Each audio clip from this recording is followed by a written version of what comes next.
Matthew chapter 22, verses 36 through 40. Teacher, what is the greatest commandment in the law? Jesus said, you shall love the Lord your God with all your heart, with all your soul, and with all your mind. This is the first and greatest commandment. And the second is like it. You shall love your neighbor as yourself. On these two commandments hang all the law and the prophets. So we get these statements from the church quarterly or annually. It's the giving we've given, the tithes, the offerings, for tax purposes, right? Have you read the fine print on these? This is actually the fine print on ours here at the church. Unless otherwise noted, the only goods or services provided are intangible religious benefits. You do the math, why they've had to print that on there for 10 years or more. Because people have actually, yes, sued for not getting the rewards that they expected. They felt they were being jilted. They didn't get the return on their investment. Now, let's not even spend time on what they expected. It's just the fact that they expected a particular type of physical reward.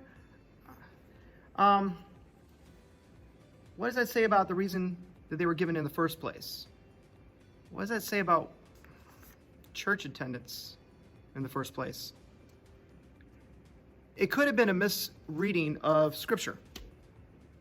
For example, like in Matthew chapter 6, when Jesus is teaching us the model prayer and about fasting as his followers, he does mention, he says, say this, he says, so when you pray, you shall not be like the hypocrites who do so in the synagogues, and they do it very loudly so they can get a lot of man's praise. There's the reward. Same with the fasting. They make sure everybody knows they're fasting. There's the reward.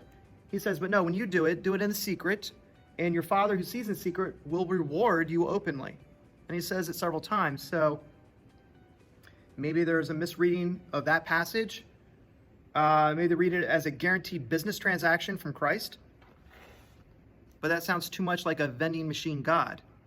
And that doesn't add up to the gospel. Now, maybe Jesus said it, this is my speculation, maybe he said it at that time that way to help those who had been raised by Pharisees to understand the terms of reward that they could expect from God.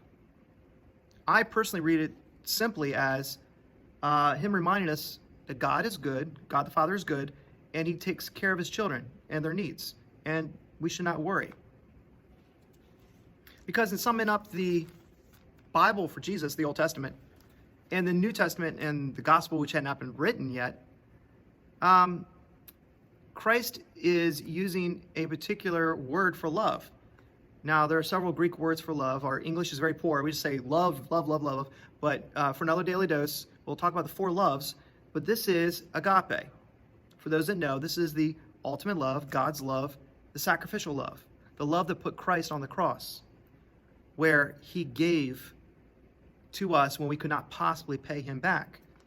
Agape is when we give to meet the needs of others without the opportunity of return or reciprocity.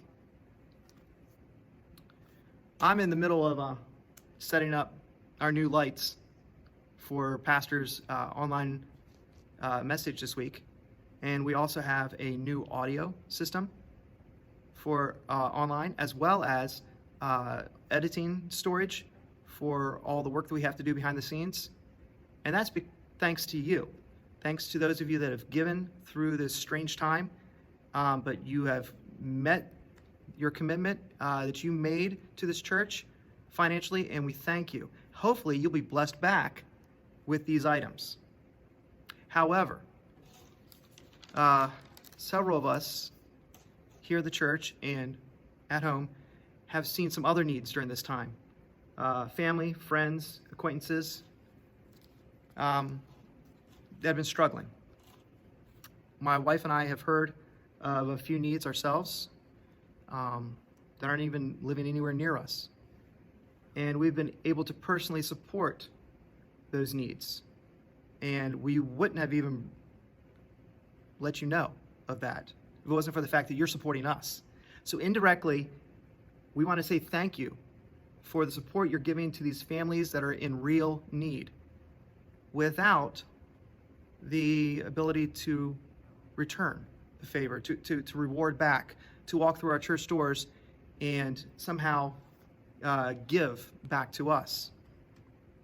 And I hope you are just as pleased by that result too. May they be blessed.